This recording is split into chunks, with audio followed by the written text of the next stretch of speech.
Alhamdulillahirabbil alamin. Assalamualaikum warahmatullahi wabarakatuh. Tepat di titik 20.00 waktu Indonesia bagian Keringan Nganjuk. Kita memulai dengan bacaan Alhamdulillahirabbil alamin atas segala nikmat, taufik, hidayah, fadl, barokah, maunah yang kita terima hingga pada saat ini kita dapat melakukan azan yang sebenarnya sudah tercetus beberapa waktu yang lalu baru bisa kita wujudkan pada malam hari ini. Dengan ucapan Alhamdulillah pula saya mengucapkan terima kasih yang tak terhingga kepada Ustadz Masyadi Abror atas kesediaannya bergabung bersama kami. Meskipun sesudah BBM nanti panjenengan saya pulangkan kembali Ustadz. Namun tanpa mengurangi bisa rasa hormat dipulangkan juga. Demi Pak kebaikan dan dijemput nggak dipulangkan Bu. demi segala sesuatunya, kenyamanan kami terutama para mak-mak ini kan suka arisan Ustadz. Jadi nanti supaya ndak rikuh kalau pas arisan. Kalau ada jenengan kan rikuh nanti. Kedua kalinya sholawat dan salam semoga tetap tercurah atas junjungan kita Nabi Muhammad SAW yang saat ini adalah bulan kelahiran beliau, bulan yang mulia dan bulan yang kita muliakan juga, bulan yang kita sambut dengan gembira dan sukacita. Amin. Mudah-mudahan dengan kegembiraan dan sukacita kita menyambut bulan kelahiran beliau, kita diakui oleh Rasulullah sebagai umat beliau dan kelak juga mendapat syafaat beliau. Allahumma amin. Tanpa berpanjang kata kita mulai acara pada malam hari ini dengan pembukaan bacaan suratul Fatihah. Semoga BBM yang ini lonceng perdana Ustadz, baru pertama kali. Mudah-mudahan BBM bincang-bincang minggu kita malam ini oleh Allah dijadikan sarana untuk mendapatkan ilmu yang bermanfaat, barokah di dunia maupun di akhirat. Amin amin amin ya rabbal alamin. Liridha'illahi ta'ala li syafaati Rasulillah Muhammadin sallallahu alaihi wasallam wa li karamati Syekh Abdul Qadir Al-Jilani wa li ijabatil mas'ul ala hadhihi niyyah as-shalihah ma'as salamah wal mahmudah khairai dunya wal akhirah wa hasil maqasidana wa qadi hajatina wa ila hadratin Nabil Mustafa Muhammadin sallallahu alaihi wasallam. Al-Fatihah. A'udzu billahi minasyaitonir rajim. Bismillahirrahmanirrahim. Alhamdulillahirabbil alamin arrahmanir rahim maliki yaumiddin. Iyyaka na'budu wa iyyaka nasta'in. Ihdinas siratal mustaqim siratal ladzina an'amta 'alaihim ghairil maghdubi 'alaihim waladdallin. Amin ya rabbal alamin.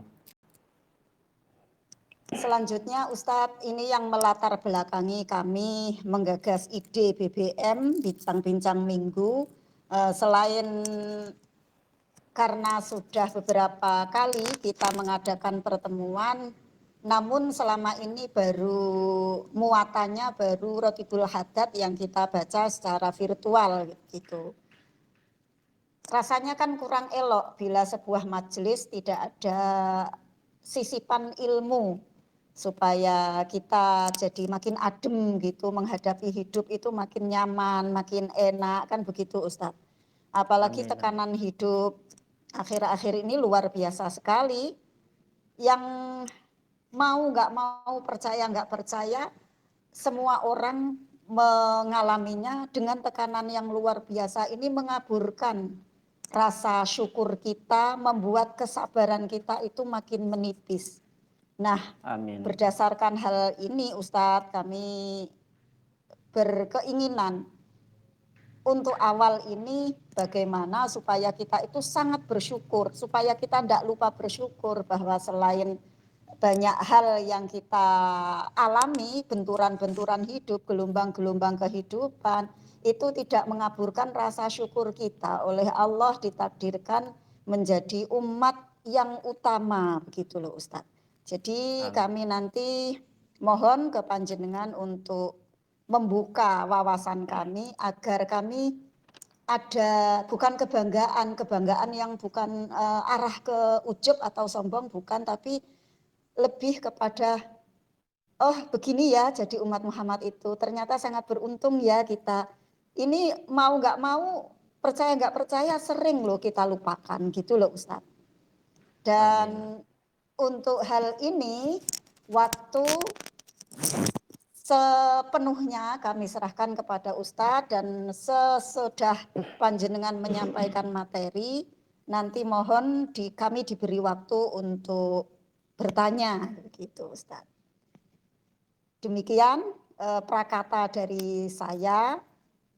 Waktu sepenuhnya saya serahkan datang panjenengan.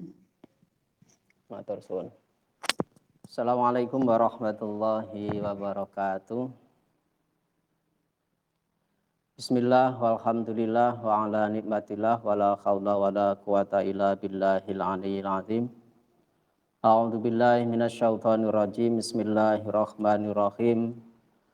Wa kadzalika ja'alnakum ummatan wasata litakunu syuhada'a 'alan nas. Wa qala aidan kuntum khaira ummatin ukhrijat linnas ta'muruna bil ma'ruf wa tanhauna 'anil munkar wa tu'minuna billah. Walau amana ahlul kitabi khairal lahum minhum al mu'minuna wa aktsaruhumul fasikun. Saudara-saudaraku yang dimanapun panjenengan berada, baik di Indonesia ataupun di luar negeri, terutama kepada admin dan Muqasimul Aqad, panjenenganipun Bu Nyai Aminah Qalyubi yang membawa kita dan yang menjadikan grup ini semakin berkah, dan terutama usulan-usulan panjenengan. Semoga grup ini mendapatkan hidayah, mendapatkan berkah, ma'unah dari Allah Subhanahu wa Ta'ala.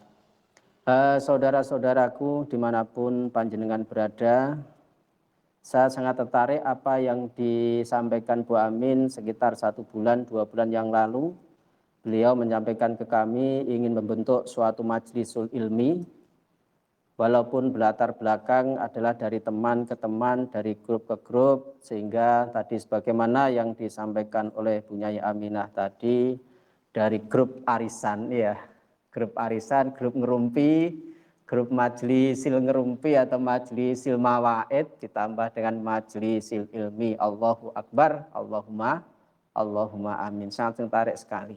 Apalagi tadi dilatar belakangi bahwa sekarang di era pandemi apalagi seperti ini, kita sangat sulit untuk mencari majelis-majelis ilmi yang di situ dekat dengan kita, apalagi yang jauh lebih sulit sebab adanya keterbatasan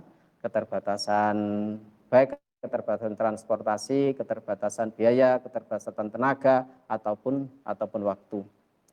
Apalagi panjenengan yang saat ini berjuang untuk keluarga. Berjuang untuk keluarga yang berada di luar Indonesia atau di luar negeri, saya yakin panjenengan berjuang untuk keluarga. Baik TKI, tenaga kerja Indonesia yang laki-laki, atau TKW, tenaga kerja wanita.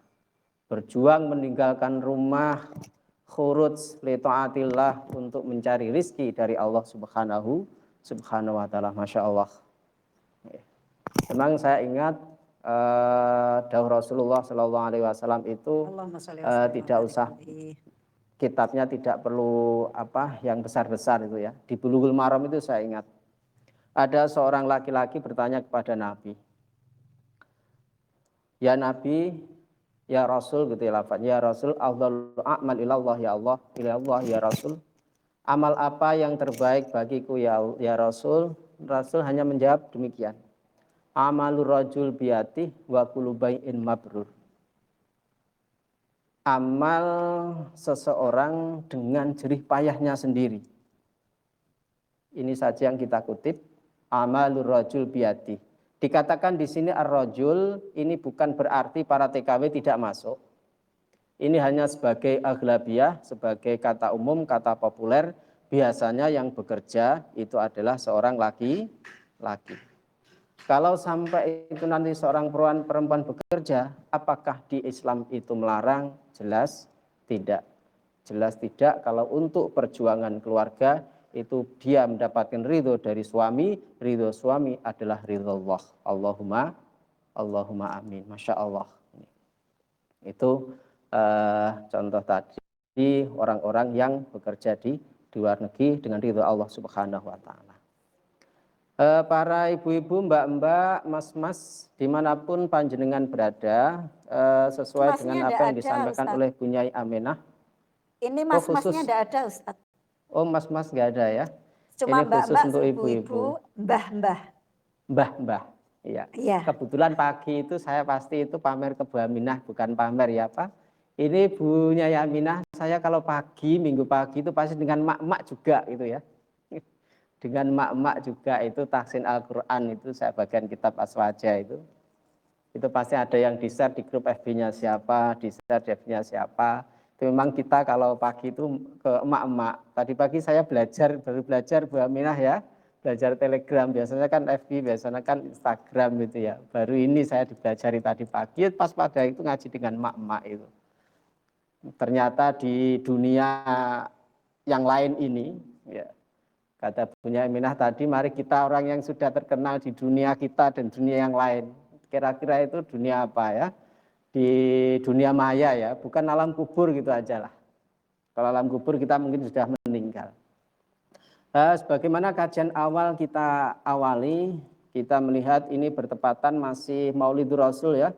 Masih bulan-bulan yang suci bagi umat Islam. Bulan Maulud, kita bulan yang suci bagi umat Muhammad Sallallahu Alaihi Wasallam. Kita awali dengan kita mengingat sejarah. Saya itu kalau suruh mengajar oleh kepala sekolah, oleh para yai, oleh rektor atau di kampus, di pondok atau di madrasah itu, saya sangat takut belajar sejarah itu. Mengajar anak sejarah itu saya sangat takut. Kenapa? Satu, mengajar sejarah, baik sejarah Nabi seperti ini, peringatan Mauludan, sejarah cerita-cerita Nabi, atau sejarah kehidupan umat manusia, atau sejarah Nabi Adam sampai kita, antropologi Islam, antropologi agama, atau sejarah-sejarah yang berkaitan dengan kehidupan-kehidupan dan tahun lalu lah. Sebab apa?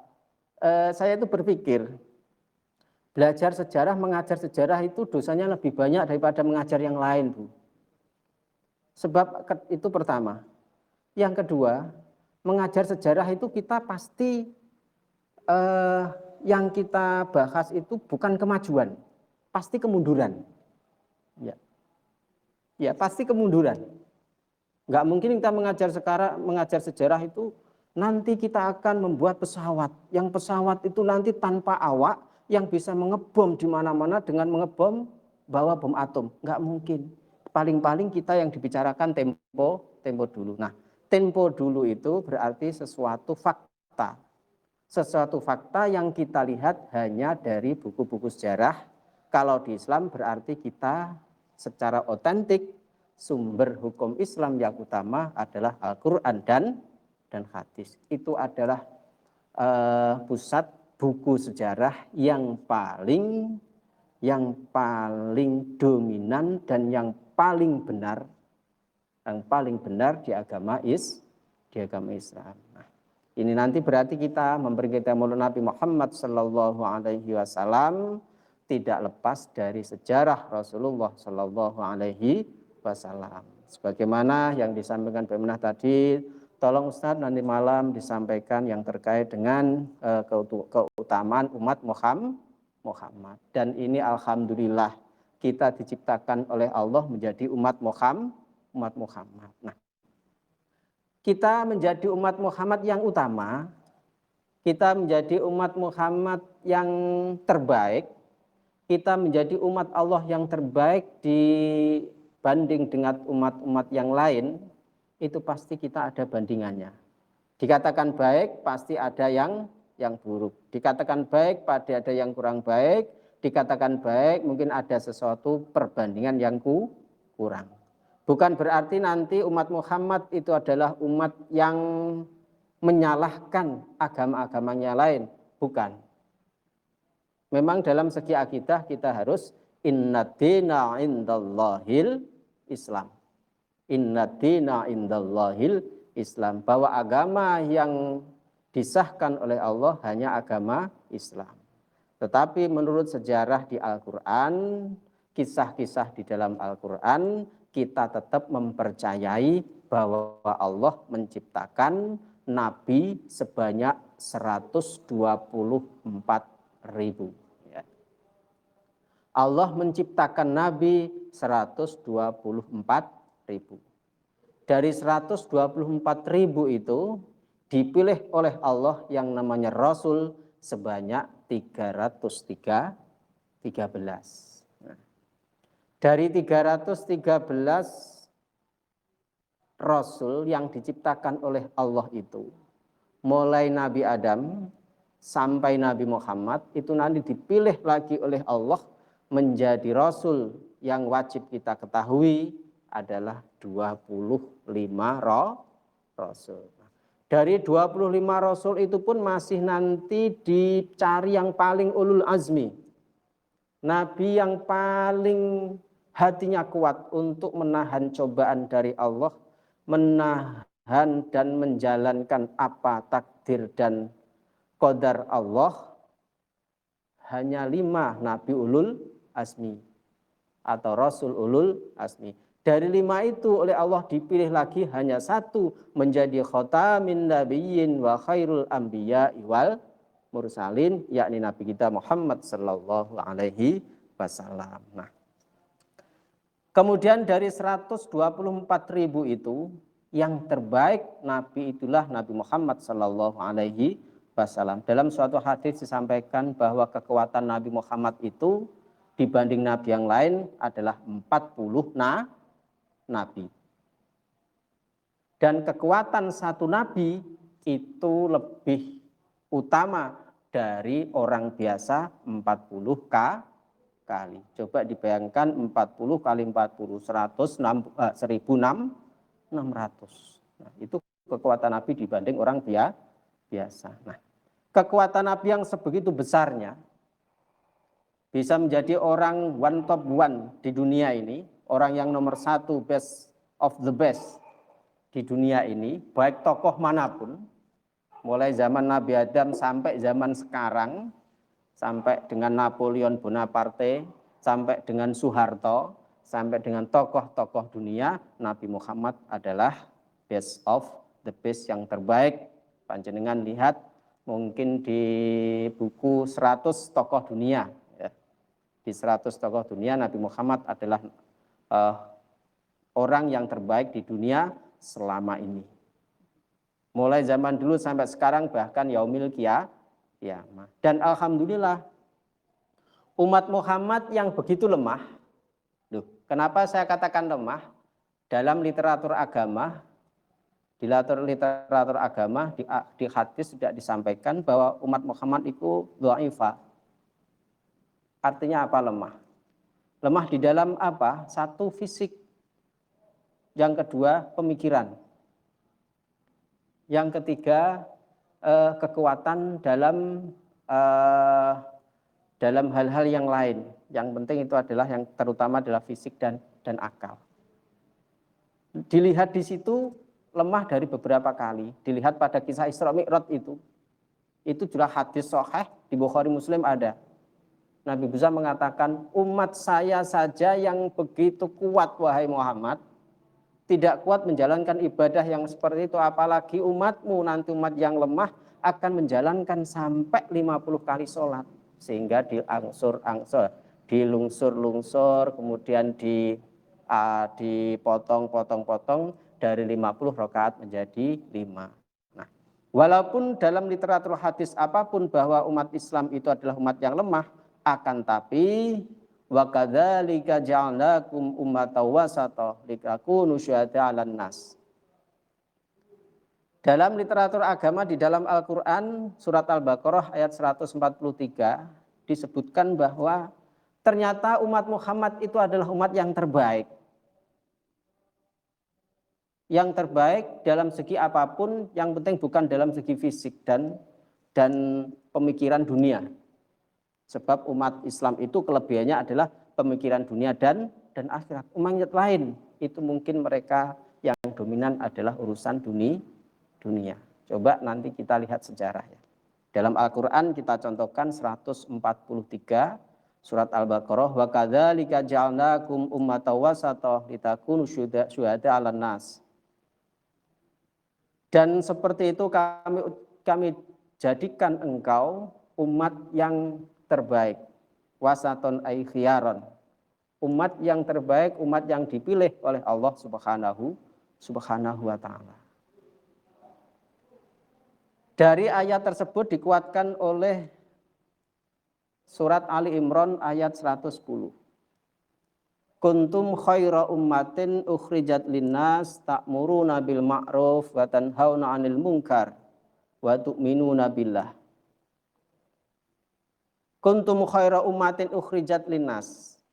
Ini biasanya para peneliti tafsir, kita nyantai sambil yang bawa kopi silahkan ngopi, yang bawa makanan kecil silahkan sambil bawa makanan kecil, nggak apa-apa. Yang penting nggak sambil nyateti arisan tadi ya. Nah ya, oke. Kuntum khaira ummatin ukhrijat linnas ta'muruna bil ma'ruf wa tanhauna 'anil munkar wa tu'minuna billah.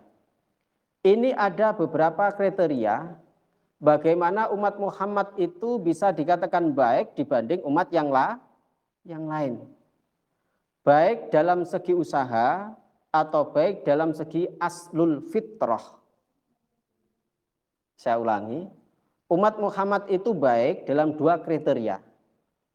Yang satu, kriteria memang aslul fitrah, dari Allah memang diciptakan umat Muhammad itu adalah umat yang terbaik, langsung dari Allah.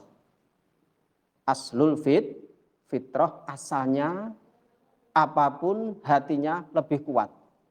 Bukan masalah fisiknya dan lainnya. Lebih aslul fitrah yang terbaik dalam segi dunia dan akhirat, bukan dalam segi dunia saja.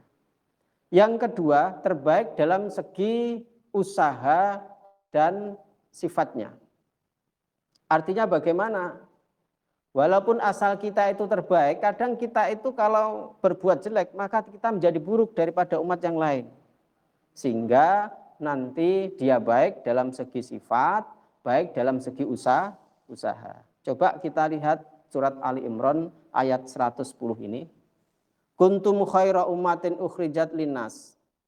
Kalian adalah sebaik-baik umat yang diciptakan oleh Allah Subhanahu wa taala dibandingkan manusia yang lain. Di sini Allah menyatakan linnas, bukan lilladzina amanu. Kalau annas itu bisa orang beriman, juga bisa non muslim.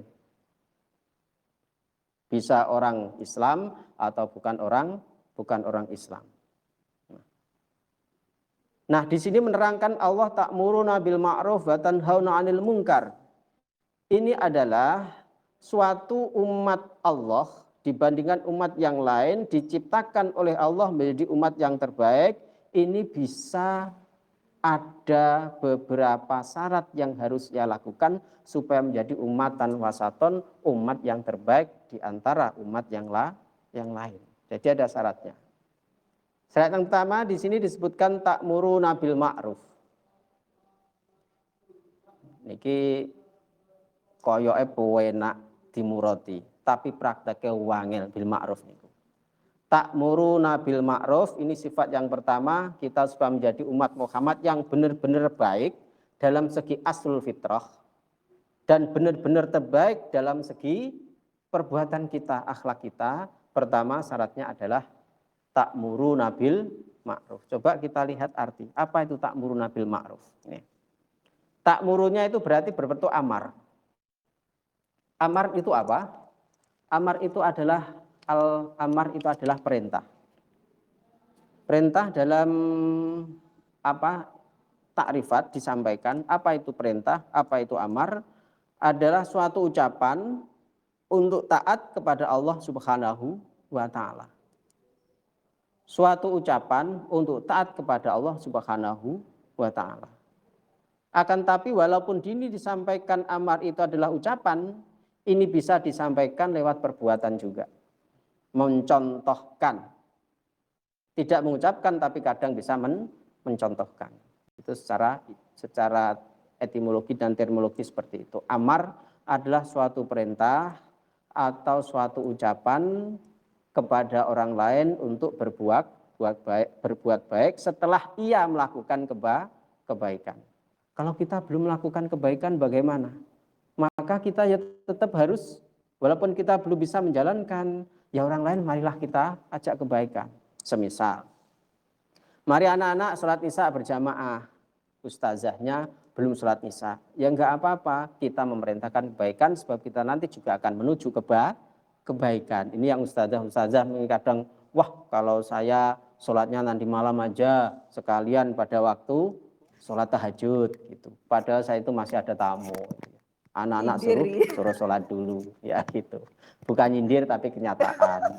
Dan memang yang kita lakukan seperti ini. Oke, kita kembali ke bahasan seperti ini. Amar ta'muruna bil ma'ruf. Amar itu adalah perintah. Amar itu adalah ajakan. Nah, cara mengajak bil ma'ruf dengan kebaikan, bukan radikalisme, bukan kita dengan kata-kata yang kasar. Kita mengajak, bukan mengejek, kan? Kita itu penyuluh, bukan penyulut.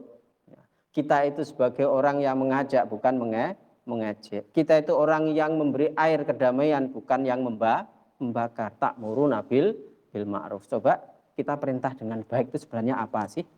Wa ashiruhunna bil ma'ruf. Wahai laki-laki, kamu ajak kebaikan kepada keluargamu. Kamu tata keluargamu dengan baik. Nah, ma'ruf itu apa? Ma'ruf itu adalah suatu kebaikan untuk taat kepada Allah Subhanahu wa taala yang cocok dengan situasi dan kondisi, dengan ruang waktu juga. Saya ulangi. Ma'ruf itu adalah suatu kebaikan yang cocok dengan situasi dan kondisi dan sesuai dengan waktu atau ruang dan waktu. Zaman sekarang biasanya satu yang baik sesuai dengan ruang dan waktu. Artinya bagaimana? Baik bukan dalam artian agama saja, tapi baik dalam segi adat, baik dalam segi kondisi, baik dalam segi kehidupan berinteraksi sosial. Saya contohkan begini. Seorang laki-laki, seorang suami mempunyai istri, semisal begini. Istrinya itu cerewet, wak gitu, semisal. Ini bukan nyindir ya, ini maksudnya ini semisal. Ada seorang suami itu punya istri, wak gitu, artinya apa? Banyak ngomongnya. Tapi jangan khawatir, istri yang banyak ngomong biasanya banyak rezeki. Kenapa? Suami nggak kerja pasti diomeli, akhirnya belum kerja, banyak rezeki, secara rasional. Coba. Ini semisal yang kata ma'ruf saja, ashiruhunna bil ma'ruf, kalau kita merintah dengan baik juga. Semisal seorang suami, semisal. Ini memerintahkan kepada istri yang tidak mau bekerja, istri yang malas, banyak kata-katanya, banyak omelannya. Dia sebagai suami mesti kan ditaat, ridhallah fi ridhal walidain. Ridhallah fi ridhal walidain. Wa ridhallah fi ridhal zauji. Ridho Allah dalam ridho suami. Jadi seorang suami pas pada waktu arogan, semisal, wah kamu harus nurut pada saya. Kamu harus nurut pada saya. Kamu nggak boleh kerja, kamu nggak boleh begini, kamu nggak boleh begini, kamu nggak boleh ikut sosialita, kamu nggak boleh arisan, seperti itu dalam segi agama boleh, baik juga boleh, tapi belum ma'ruf. Nah, belum ma'ruf. Sebab sekarang keluarga, istri, suami semuanya butuh kenyamanan.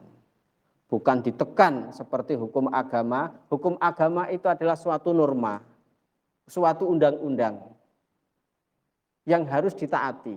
Kalau sesuatu nanti tidak bisa dengan undang-undang yang pertama, cari dengan undang-undang koridor agama yang lain. Contoh, seorang suami yang tahan dan meridhokan istrinya untuk sesuatu yang perbuatan yang tidak melanggar agama, Walaupun dia tidak setuju, walaupun dia tidak rela, maka suami seperti adalah jaminannya adalah surga. Contoh seperti itu.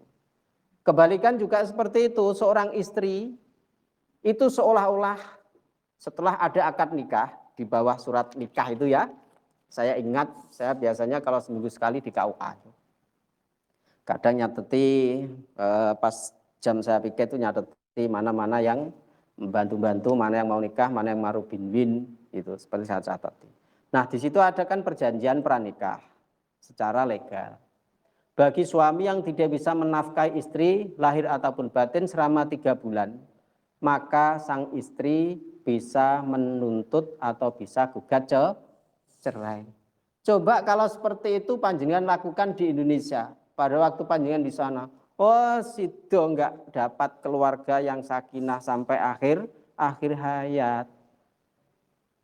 Nah, sehingga itu namanya ma'ruf, ta'muru nabil ma'ruf. Ma'ruf itu seperti itu. Memang dalam segi agama boleh, tetapi ternyata tidak menjadikan ketentraman dalam rumah tangga, maka enggak boleh. Maka enggak boleh. Nah, inilah salah satu sifat bagaimana kita itu menjadi orang yang khaira umatin. Pertama, ta'muru nabil bil ma'ruf.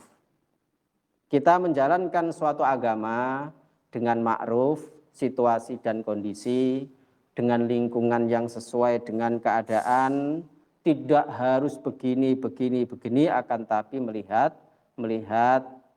muktadul makomnya, melihat situasi dan kondisi, melihat subjek objeknya. Itu ta'muru nabil bil ma'ruf. Satu sifat khaira umatin. Yang kedua, batan hauna anil mungkar. Nahi itu berarti melarang. Nahi itu adalah larangan. Mungkar itu berarti sesuatu yang tidak sesuai dengan ajaran agama. Yang tidak sesuai dengan ajaran Islam, tidak sesuai dengan Al-Quran hadis, tidak sesuai dengan tuntunan-tuntunan keislaman. Mungkar. Kalau kita menata lingkungan kita, menata diri kita, menata keluarga kita, kalau tanhauna anil mungkar ini tidak diseimbangkan dengan ta'muruna bil ma'ruf, ini bisa terjadi kesenjangan sosial yang tujuan kita itu baik melarang orang itu tidak maksiat, tapi mungkin malah menambah kemaksiatan, menambah kemadharatan. Sudah tahu kita itu mau tanhauna anil mungkar, kita mau melarang orang-orang yang berbuat mungkar. Tapi dengan cara-cara yang tidak baik, dengan cara-cara yang tidak ma'ruf, dengan cara-cara yang tidak sesuai dengan situasi dan kondisi, malah dari maksiat satu, tambah maksiat yang kedua, tambah maksiat yang ketiga, bahkan tambah maksiat-maksiat lagi. Contoh,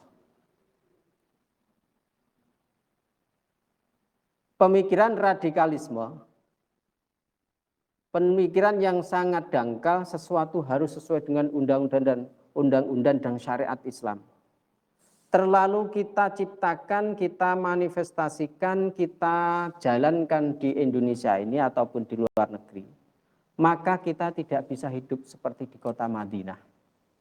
Maka kita tidak bisa hidup sebagaimana Nabi Muhammad SAW mencontohkan kehidupan berumat beragama di kota Madinah dengan piagam Madinah. Ada maksiat sidik, brok. Ada maksiat sidik, bom. Ada maksiat sidik, bunuh. Ada maksiat sedikit, dihancurkan. Wa tanhauna 'anil munkar, dengan cara yang ma'ruf. Bagaimana seseorang mungkin dia belum sholat, kita ajak dengan baik, enggak langsung harus full, harus sholat langsung, dikit demi sedikit. Ikut kegiatan dulu, kajian-kajian keilmuan seperti BBM ini ya. Saya anggap tadi BBM itu adalah bahan bakar minyak gitu ya. Apalagi ini solar mahal, apa-apa juga mahal. Ternyata apa tadi? Bincang-bincang minggu ya, bincang-bincang minggu. Nah, BBM ya, diajak BBM, nanti yang belum melakukan suatu kebaikan ditambah lagi kebaikan sedikit demi sedikit. Nah, wa tanhauna 'anil munkar. Dan yang terakhir di situ wa tu'minuna billah. Iman kepada Allah. Iman kepada Allah. Nah, salah satu kenapa umat Muhammad itu adalah menjadi umat yang terbaik di antara umat yang lain, itu adalah sekali orang itu bisa tu'minuna billah, langsung surga balasannya. Man qala la ilaha illallah dakhalal jannah. Artinya apa? Sekali orang syahadat asyhadu an la ilaha illallah wa asyhadu anna muhammadar rasulullah, sama dengan isinya la ilaha illallah, tiada Tuhan selain Allah, dan di hatinya percaya bahwa Allah itu adalah Tuhan. Di hatinya percaya Allah itu menciptakan nabi sebanyak 124, rasul sebanyak 313, kemudian Nabi Muhammad khotamin nabiyya wa khotamil mursalin, maka dia dijamin surga. Tapi jangan gampang-gampang. Wah, kita sudah dijamin surga, kita maksiatnya enak seperti ini ya, terus jamin surga. Kalau ada yang bilang seperti itu, oh iya benar, nanti kalian tetap dijamin surga. Tapi kira-kira Allah juga mengampirkan kamu dulu di neraka. Kalau dosanya banyak, dihampirkan dulu di neraka beberapa tahun, puluh tahun. Kalau sudah digoreng, sudah bersih, baru di surga. Nah, itu beberapa contoh kita adalah khairu umatin. Tadi sifatnya apa? Ta'muruna bil ma'ruf wa tanhauna 'anil munkar. Itu adalah beberapa usaha, ada 3 usaha tadi, amar ma'ruf, nahi mungkar, dan iman kepada Allah.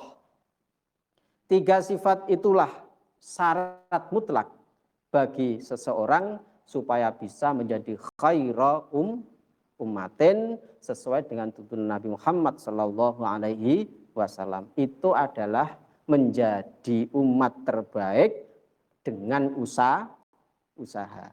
Nah, kemudian ada lagi dalam suatu hadis disampaikan cerita-cerita kisah-kisah terdahulu, ternyata umat Muhammad itu juga terbaik, memang aslul fitrahnya terbaik.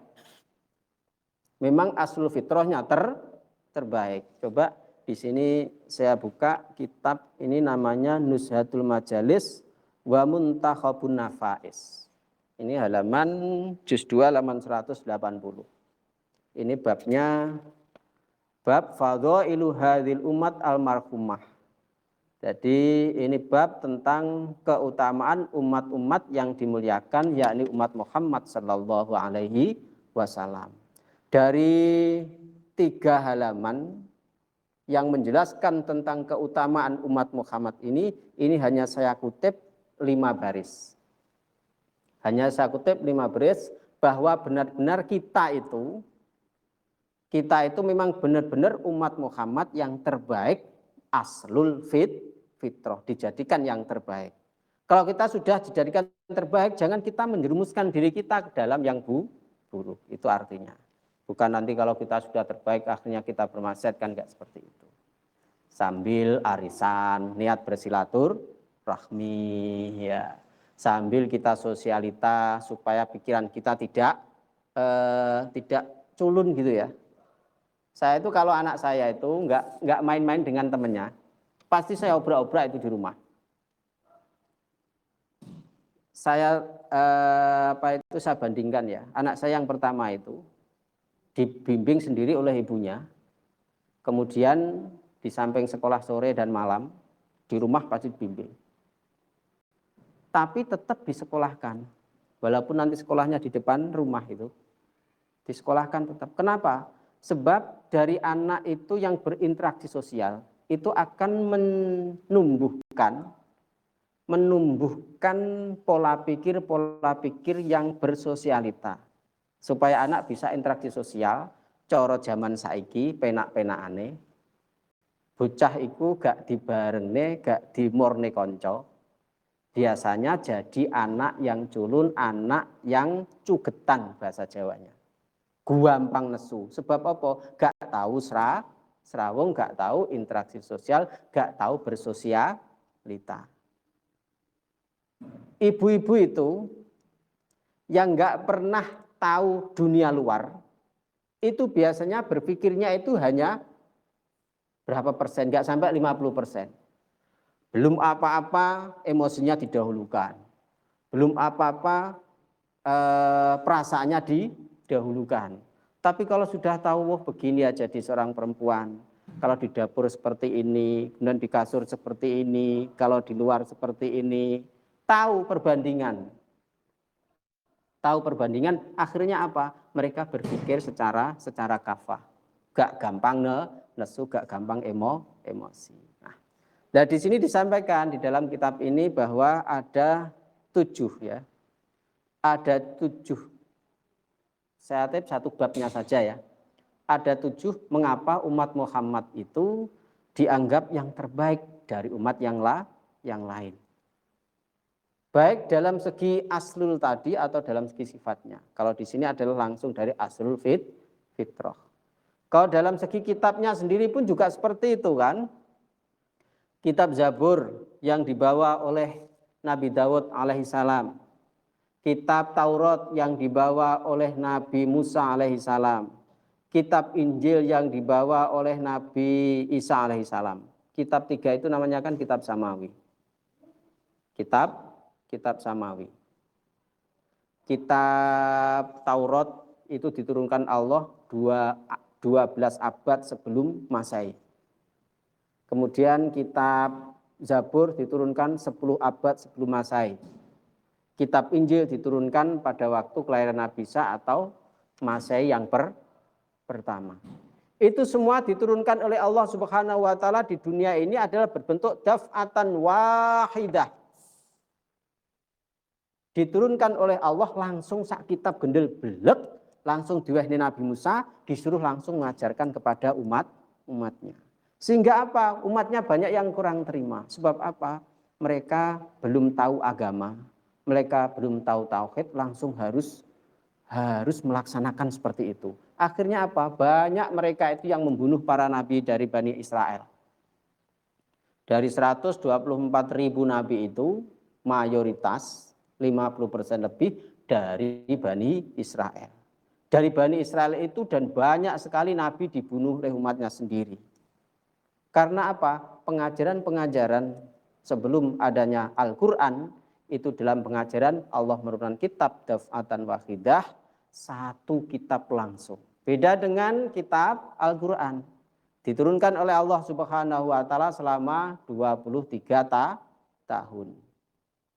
Dari Lauhil Mahfud ke Baitul Izzah pada waktu Lailatul Qadar.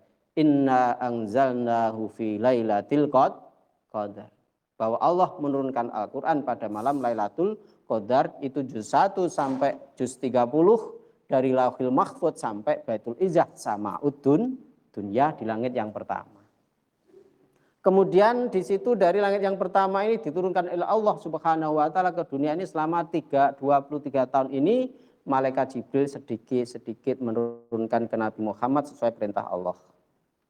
Pertama kali diturunkan oleh Allah surat Al-Alaq ayat 1 sampai 5 itu, Iqra bismi rabbikal ladzi khalaq itu ya, dalam gua Hira pada tanggal 17 bulan Ramadan itu. Sehingga kita dapat menyimpulkan kalau inna anzalna itu satu daf'atan wahidah disamai dunia, kalau yang 17 Ramadan itu adalah di pertama kali 5 ayat diturunkan oleh Allah Subhanahu wa taala. Nah, kita kembali ke bahasan yang tadi. Allah Subhanahu wa taala menurunkan Al-Qur'an selama 23 tahun sebab apa? Supaya iman kita kuat, umat hati kita juga menerima lilato ifi kolbi nabi. Jadi pada waktu di Makkah itu belum ada kewajiban sholat, belum ada kewajiban zakat, belum ada kewajiban puasa. Yang wajib adalah iman, berdoa pagi dan sore, taat kepada Allah, tidak menyembah berhala lagi. Hanya seperti itu. Kok langsung suruh sholat? Kira-kira umat Islam nggak berhasil sebanyak seperti ini. Itu contoh perbedaan dengan yang lain. Kita sebab agak lemah dalam segi fisik, maka menjadi umat yang terbaik, umat wasaton, umat yang dipilih oleh Allah Subhanahu wa taala. Bismillahirrahmanirrahim. Nazala Jibril alaihissalam ala Muhammadin sab'a marrat. Ini dalam suatu hadis disampaikan suatu kisah dalam suatu hadis hasan ya, belum sampai sahih. Ini bahkan ada mengatakan dhaif. Tapi ternyata ini adalah kisah-kisah yang memang dibenarkan oleh ulama-ulama salaf. Ini ada 7 kali malaikat Jibril itu datang kepada Nabi Muhammad. Nah, datang yang pertama ini, yaqulullahu ta'ala, ya Muhammad man ata'ani min ummatika jazaitu kama yambaghi. Salah satu keutamaan umat Muhammad itu, bagi mereka yang taat kepada Allah, Allah langsung membalas. Kalau umat yang lain enggak seperti itu. Kadang yang membalas dilewatkan malaikat, dilewatkan orang lain, dilewatkan apapun. Seperti puasa. Puasa itu dalam hadis di Al-Quran disebutkan, tapi yang menjelaskan dalam hadis qudsi. As-saumuli wa na'adzi bihi. Bahwa puasa itu adalah untukku dan hanya aku yang membalas. Nah, pembalasan Allah untuk pahala bagi umatnya, ini adalah Allah langsung membalasnya seperti puasa. Ada lagi yang dilewatkan dengan janji Allah, bitadha'u fis sawab, dilipat gandakan pahalanya. Ada yang berlipat ganda 3 kali, 10 kali, 100 kali, 700 kali. Kalau umat selain umat Muhammad, kalau orang itu melaksanakan satu kebaikan, ya maka oleh Allah dibalas satu kebaikan. Bukan dilipat gandakan 10 kali, 700 kali, 70 kali, enggak. Man ata'ani min ummatika jazaitu kama yambaghi. Umat Muhammad yang melaksanakan taat kepadaku, maka saya akan membalasnya. Itu yang pertama. Yang kedua, malaikat Jibril datang lagi ke Nabi Muhammad menyampaikan apa yang disampaikan oleh Allah kepada beliau. Ungdur ila jawarihihim as-sab'ah. Fa'in asauni bisittatin wa ta'uni biwahidatin wahabat asitah lil wahidah. Uhibat asitah lil wahidah. Ini begini. Tempat kemaksiatan manusia, alatnya di dalam tubuh kita itu ada 7. Coba kita hitung 7 itu apa ya?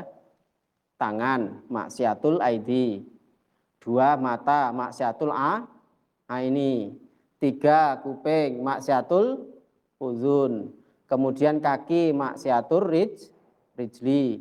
Kemudian yang ke-6 hidung, maksiatul angfi atau maksiatul lisan. 6. Kemudian yang ke-7 maksiatul farji atau kemaluan kita dengan berzina, kemaksiatan yang ada. Ada 7. Nah, janji Allah di sini, kalau di situ anggota badan manusia yang 6 itu bermaksiat dan yang satunya itu beribadah, maka anggota badan yang bermaksiat ini akan ditutup oleh satu anggota badan yang melaksanakan ibadah. Contoh, tangannya mencuri, lisannya sering menghibah, kemudian kupingnya sering mendengarkan kemaksiatan, tapi kakinya itu selalu berjalan kepada kebaikan, kesana untuk kebaikan, walaupun di sisi yang lain bermaksiat, maka ini sebagai keutamaan umat Muhammad, itu tetap akan diampuni selama kita satunya beribadah. Walaupun toh nanti itu akan dikalkulasi dengan dosa dan pahala. Itu yang kedua. Yang ketiga, man taba minhum minal maksiyah akhrajtuhu min dunubi kayomi waladatu ummuh. Ini yang paling enak ini dibanding umat yang lain. Siapa yang taubat setelah melakukan dosa, maka dia hilang dosanya sebagaimana dia itu telah dilahirkan oleh orang tua yang tidak punya dosa sedikit pun. Ini yang paling mudah ini. Kelihatannya mudah ya. Pokoknya sapa sing lakoni dosa taubat dosane ilang kabeh kaya anak jagek lahir, seperti anak baru lahir. Ini sepertinya mudah. Tapi ternyata kalau kita lihat syarat taubat itu, Masya Allah ya, syarat taubat ini. Taubat itu harus dia itu an-nadam, dia itu menyesal, mengembalikan harta. Kemudian dia itu tidak mengulangi lagi. Mengembalikan harta ini agak sulit ini. Mungkin dulu pernah ambil barang di teman yang sangat dia hormati, mau mengembalikan lagi enggak bisa, enggak berani, malu semisal. Nah, ini umat yang lain tidak diberi balasan yang seperti oleh Allah Subhanahu wa taala. Selagi mereka itu melakukan dosa selain umat Muhammad itu, selain umat Islam itu, mereka dosanya tetap dicatat oleh Allah. Walaupun dia sudah taubat, orang Kristen, orang Yahudi, orang Nasrani. Kalau dia itu melakukan dosa oleh Allah tetap dicatat, tapi walaupun ditobati dia tetap tidak bisa hilang.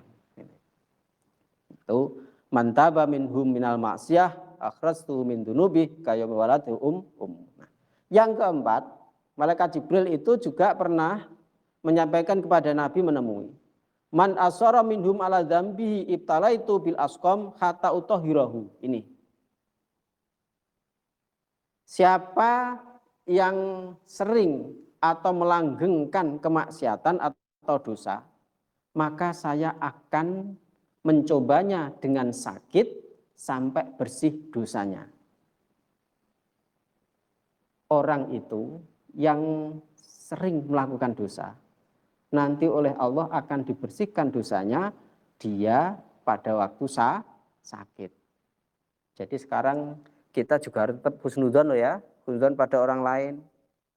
Jangan sampai wah koncoku lara sowe iki paling dosane akeh arep dintekne arep Gusti Allah ki arep mati iki. Nah, sebab orang sakit itu kan memungkinkan satu, mungkin dia dicoba oleh Allah karena dia orang beriman, kuat enggak orang ini menerima cobaan dari Allah Subhanahu wa taala. Dia dagang. Kemudian oleh orang lain dirusui. Dia punya apa dirusui. Dia sehat ditabrak orang. Dia seperti ini dicuri orang sampai dia sakit. Kemudian dia mendapatkan lagi ganjaran sakit lagi. Wes iman, wes ibadah, anaknya masuk pesantren, dia bekerja untuk keluarga, ternyata dicoba oleh Allah dengan sakit, Masya Allah. Ini berarti suatu cobaan supaya dia untuk menaikkan derajat. Oke, sedikit saya cerita. Begini mbak-mbak, ibu-ibu, mak-mak, ya, bunyai, mbok-mbok, mbah-mbah, nenek-nenek, adik-adik. Di Kediri kota itu, di timurnya taman, di timurnya terminal itu, ada seorang laki-laki, ngapunten, socone, matanya tidak begitu bisa melihat. Asam uratnya tinggi, kadang nggak bisa jalan bukan teken. Dia rumahnya dijual istri yang terdahulu, dia nggak diberi apa-apa. Dia bertempat di pojokan pagar milik kakak misanannya. Saya tanya anaknya bagaimana, anaknya sudah tidak mengakui ayahnya. Keluarga semuanya tidak mengakui, dia hanya di gubuk kecil. Hanya menerima orang pijet di situ kadang. Kemudian istrinya ngapunten sekarang berada di Taiwan. Istrinya sekarang berada di Taiwan. Katanya sudah mau pulang, entah ini sudah pulang atau belum, saya nggak tahu. Sampai kita seperti itu, wah ini orangnya ahli ibadah. Si perempuan ini dulu juga ustazah, kemudian karena karena beliau butuh modal yang banyak harus keluar negeri. Di sini suaminya sakit-sakitan tidak bisa bekerja. Untuk bertahan hidup kadang dapat transferan, kadang dapat seperti itu. Nah, melihat kehidupannya itu sangat minim, kemudian imannya tinggi, ahli ibadah, dicoba oleh Allah Subhanahu wa taala. Nah, Sehingga kalau di sini tidak bisa kita itu langsung pada orang lain itu menjustifikasi atau suudzon ya. Wah, orang ini karena banyak dosa, kemudian oleh Allah dicoba sakit supaya dosanya bersih. Tapi kita ya husnuzon dengan Allah saja. Oh, aku sekarang ini sakit karena setiap orang itu tidak luput dari dosa. Mungkin saja ini Allah akan menghilangkan dosa saya. Kemudian saya nanti akan pulang ke rahmatullah dengan keadaan bersih, tidak berdosa. Itu kata Jibril kepada Nabi Muhammad sesuai dengan dawuh Allah yang keempat. Yang kelima, man adnaba dzamban ya'lamu annahu qad asa hufirat lahu wala ubali. Bagi mereka yang berdosa, melakukan maksiat, tapi dia itu sadar. Sadar bahwa dia itu yang ia perbuat itu adalah suatu maksiat. Sesuatu yang dilarang oleh Allah. Ini dia diampuni oleh Allah selama dia itu menyadari bahwa itu dosa. Contoh, Mas, kenapa kamu kok mencuri? Sebenarnya saya itu tahu mencuri itu nggak boleh. Tapi gimana lagi, saya butuh makan. Butuh makan, saya butuh begini. Nah, tapi ini jangan dicoba loh ya. Nanti setelah ini, wah itu uang juragan saya itu nggak apa-apa itu. Apalagi sampai begini. Seperti radikal itu. Maaf nanti kalau bukan menyinggung enggak. Mungkin ada aliran radikal seperti ini. Yang tidak sepaham itu. Apapun yang ada di dalam hak milik orang non-muslim itu boleh diambil oleh orang muslim. Ini pemahaman yang sangat radikal, sangat dangkal sekali. Sebab mereka menganggap itu kafir. Maka hartanya harus diminta oleh orang muslim, nggak apa-apa. Ini jangan sampai seperti itu ya. Nanti bekerja di sana orang-orang non-muslim diambil hartanya, ditransfer ke Indonesia, nggak boleh. Sebab apa? Kita tahu sirah Nabi Muhammad SAW bahwa harta yang boleh kita ambil itu adalah harta orang kafir harbi. Orang kafir yang memang memerangi umat Islam. Kalau bukan orang kafir, kalau bukan kafir yang bukan kafir harbi ya enggak boleh. Nanti terkena hukum agama dan terkena hukum negara. Sudah dosa, kemudian sudah mendapatkan penjara nanti. Nah, itu yang kelima tadi. Yang keenam, as-sadisah, aftahu alaihim al-hawiyah arba'ina yauman fis saif wa zamhariru arba'ina yauman fis sita. Allah itu membuka neraka hawiyah 40 hari di dalam musim kemarau. Kira-kira mbak-mbak, emak-emak yang ada di Jawa saat ini, dengan cuaca 35 derajat panasnya matahari, terasa 41 derajat panasnya matahari. Masya Allah. Kita pulang mengajar dari pondok, dari rumah. Kita pulang mengajar dari kampus ke rumah. Masya Allah panasnya itu. Jam 10, jam 11 itu Masya Allah panasnya itu. Di rumah pasti buka kulkas, ambil es teh yang disediakan istri. Pagi saya, jangan lupa esnya. Nanti kalau saya pulang itu pasti jujuk kulkas. Itu sudah saya pesan. Sebab apa Masya Allah itu. Kemudian Bunya Aminah kemarin bilang, besok babnya ini Ustadz, saya buka kitabnya. Loh, ini kok pas saat ini? Ternyata musim yang panas seperti ini itu adalah fadilah bagi umat Muhammad bahwa neraka hawiyah itu dibuka 40 hari kepada dunia ini supaya apa? Nanti sewaktu kita siapa tahu ada yang masuk neraka dulu, itu neraka hawiyah itu tidak panas. Sebab apa? Panasnya sudah ada yang menyala di bumi pada waktu kita hidup di bumi. Allahumma amin. Enggak usah diamini ini ya. Berarti jangan sampai kita masuk neraka gitu loh.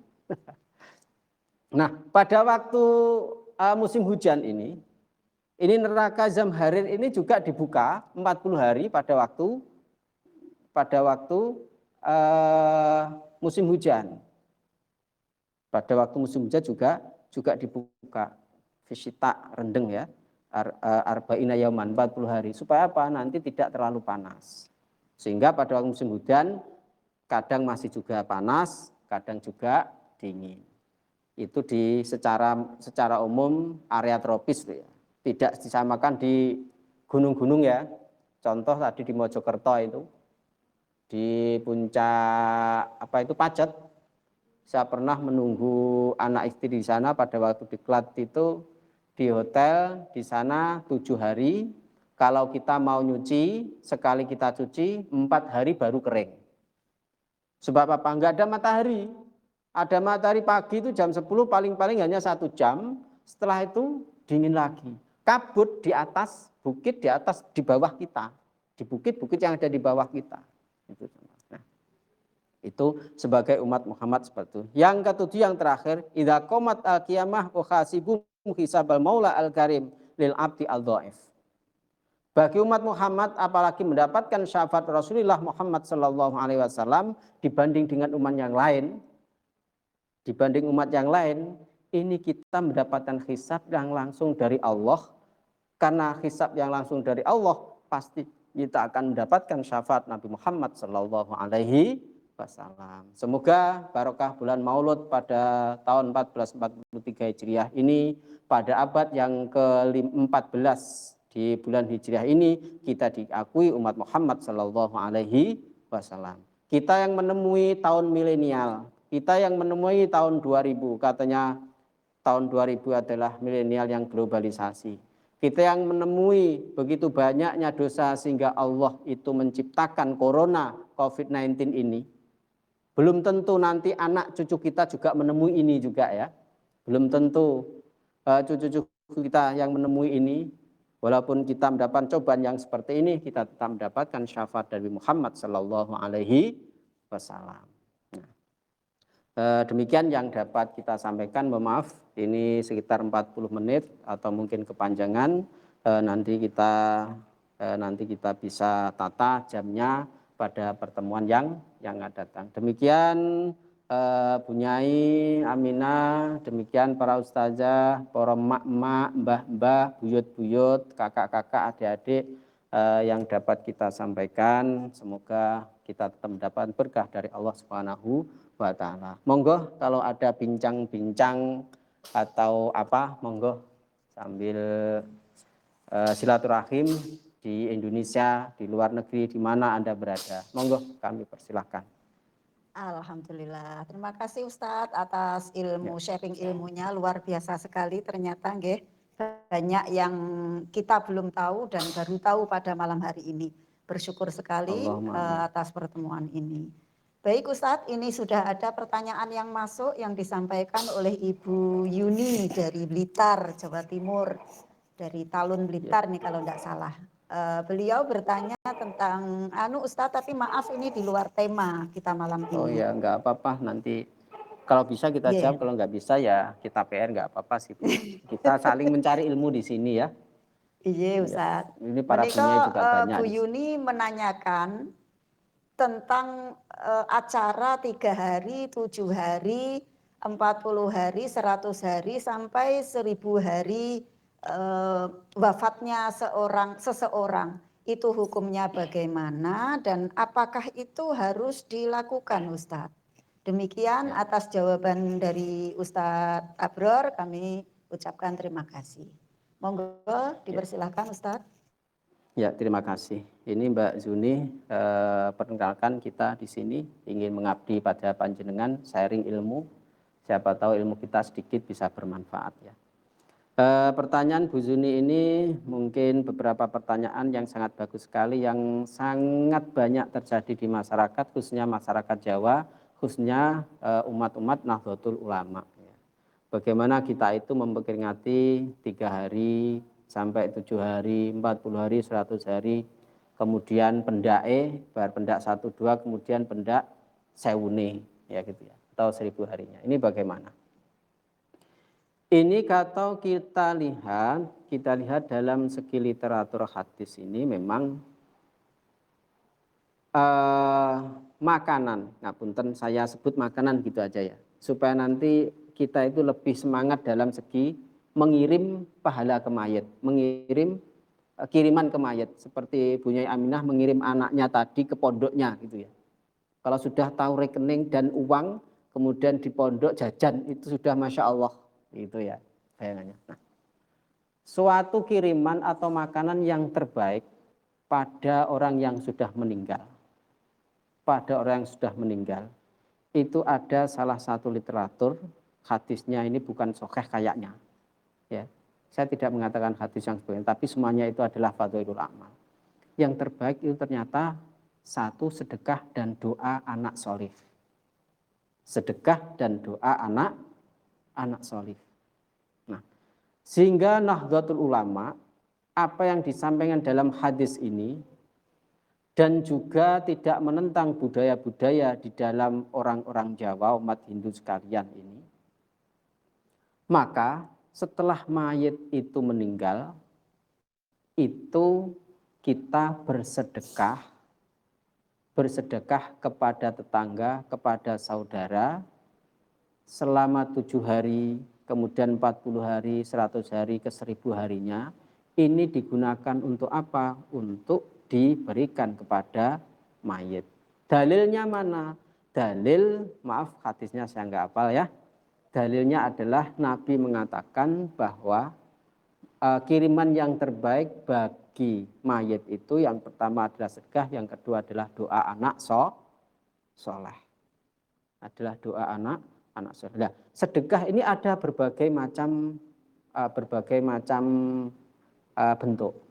Bisa berbentuk makanan, bisa berbentuk kita itu berwakaf, bisa berbentuk kita itu amal jariah, bisa berbentuk kita itu membuat sesuatu yang mana pahalanya kita sampaikan ke mayit, itu sedekah. Yang penting berbentuk harta, berbentuk sesuatu yang kita piringkan ke mayit. Nah, kemudian kenapa di situ kok bersedekah harus sampai 7 hari, 40 hari, 100 hari. Nah, keyakinan kita bagi umat Nahdlatul Ulama yang harus tepat 7 harinya, 40 harinya, 100 harinya, itu adalah hitungan yang aghlabiah saja.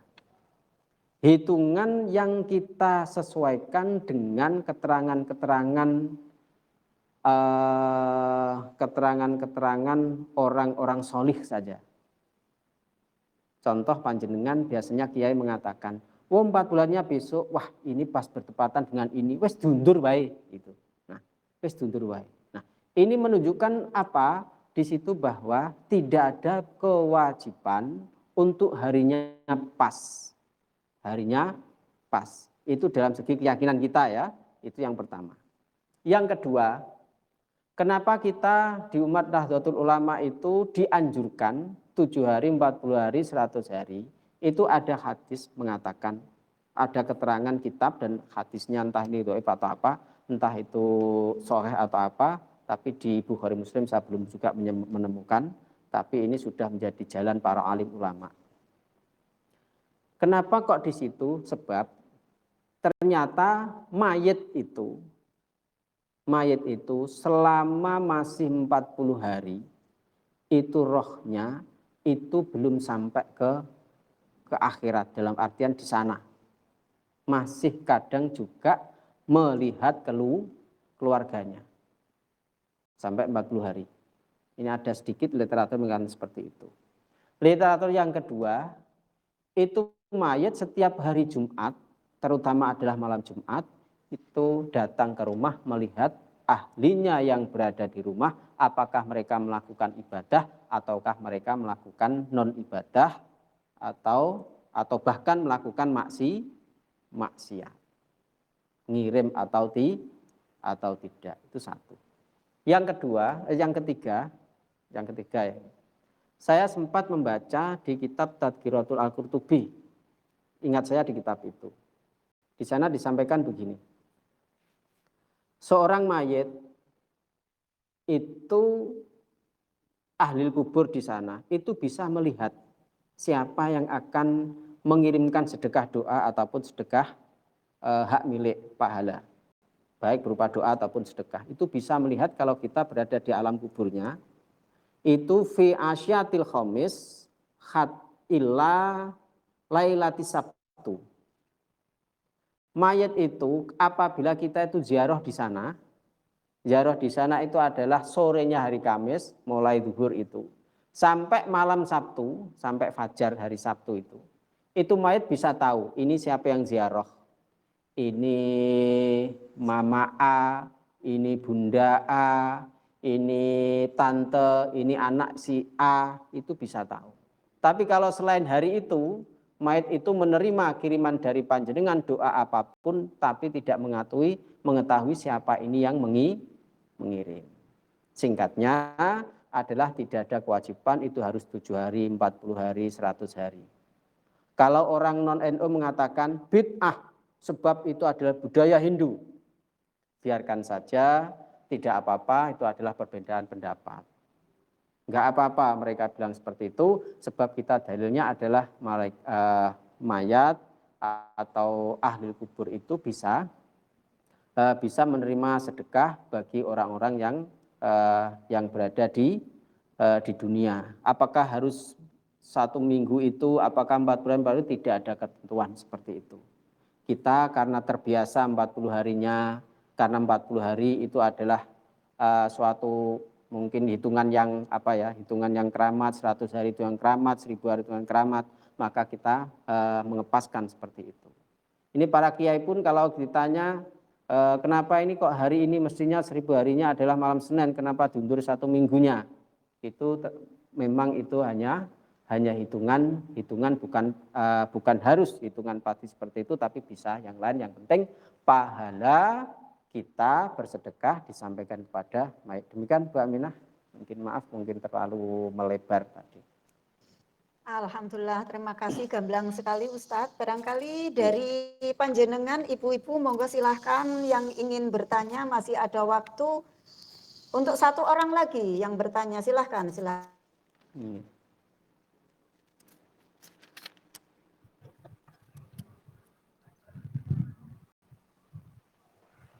Monggo Bu, sama sambil lupa ngobrol. ya. Apakah mencuci dengan mesin cuci 1 tabung itu udah auto suci atau harus disucikan dulu sebelum dimasukkan ke mesin cuci? Terima kasih. Ya, oke. Terima kasih. Dari Bu siapa tadi? Itu adik panjenengan Ustadz, itu Bu Nunung itu. Oh iya, anak Sita itu ya. Kalau kita mencuci di mesin cuci, itu kan kita harus tahu najis atau tidaknya dulu ya. Mesin cuci kita tahu seperti itu. Kita tahu ilmu dasar dulu.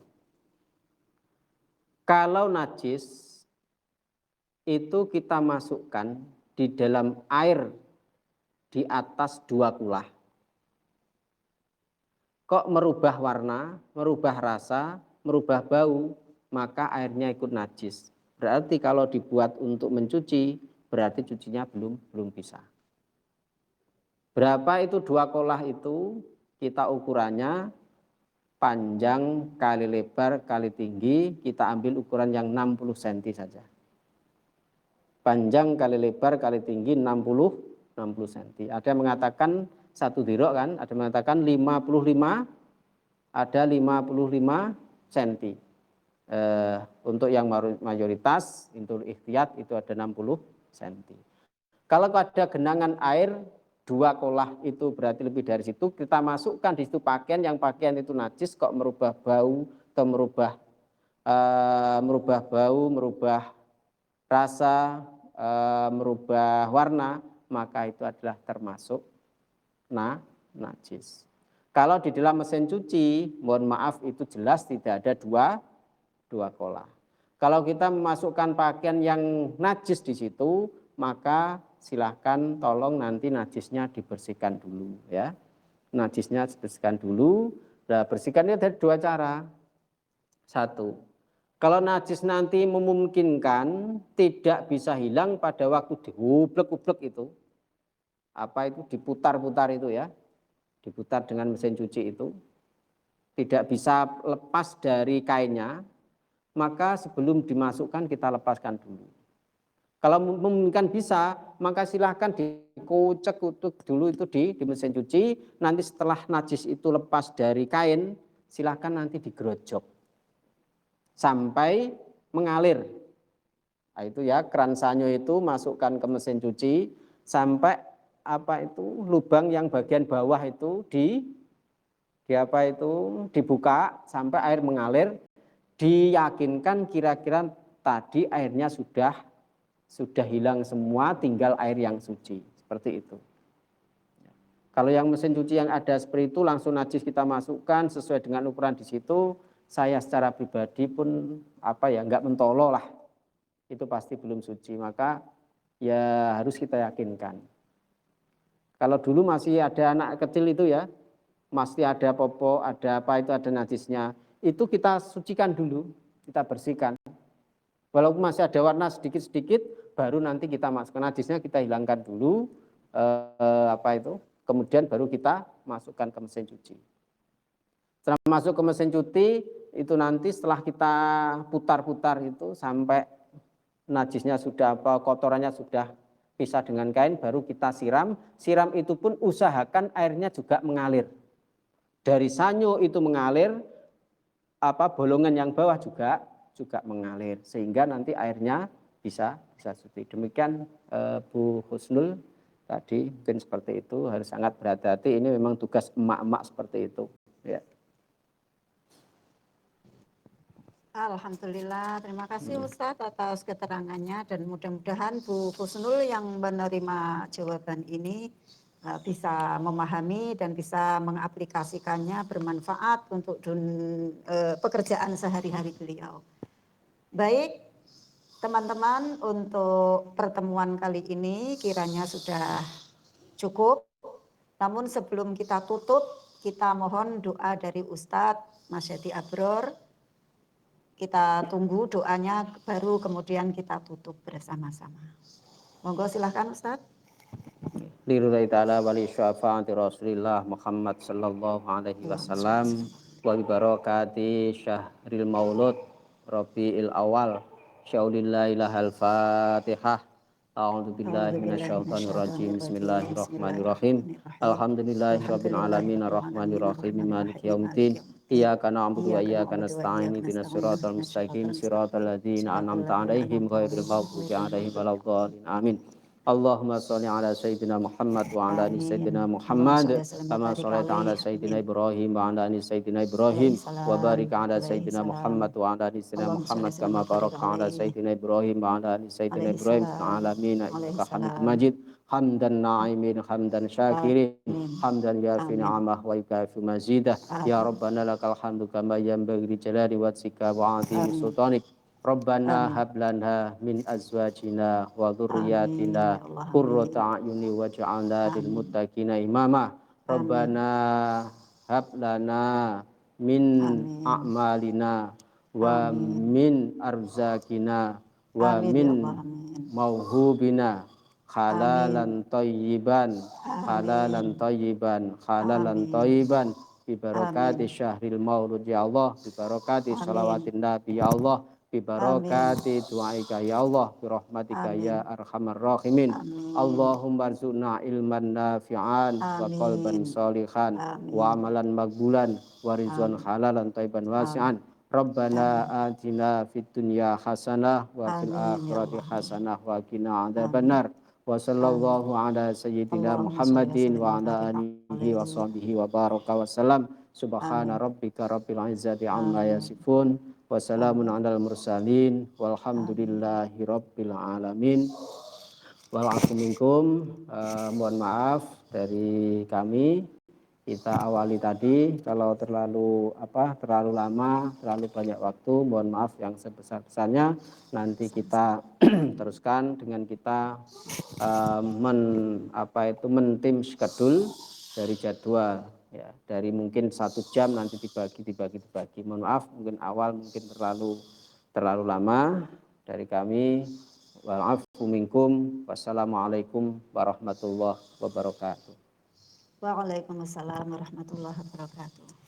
Baik, teman-teman, demikian tadi BBM kita, bincang minggu kita, lonceng perdana. Dan terima kasih sekali kepada Ustadz Masyadi Abdur yang bersedia meluangkan waktunya di tengah-tengah jam terbang beliau yang sangat tinggi sekali. Dan untuk Anda semua, jangan khawatir, meskipun Anda tadi terlambat, nanti selepas acara ini akan kita tayangkan rekaman ulangnya. Demikian para sahabat sekalian, dari saya sebagai Muqaddimatul Awqats, dari awal hingga akhir apabila ada kekhilafan, baik haliyah, tingkah laku, gestur tubuh, atau makoliyah perkataan saya yang kurang berkenan di hati panjenengan semua, saya dari lubuk hati yang paling dalam dan dengan segala hormat dan ta'zim saya, mohon maaf yang sebesar-besarnya. Wallahul muwaffiq ila aqwamit thoriq. Assalamualaikum warahmatullahi wabarakatuh.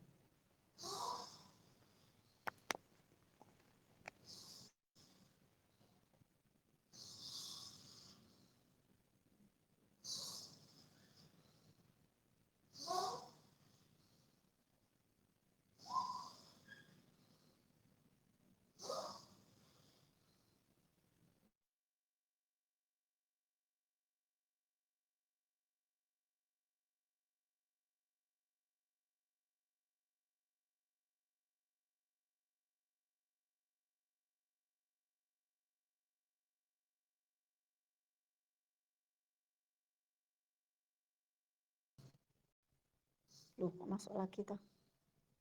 Saya gitu ya. Bentar, salah.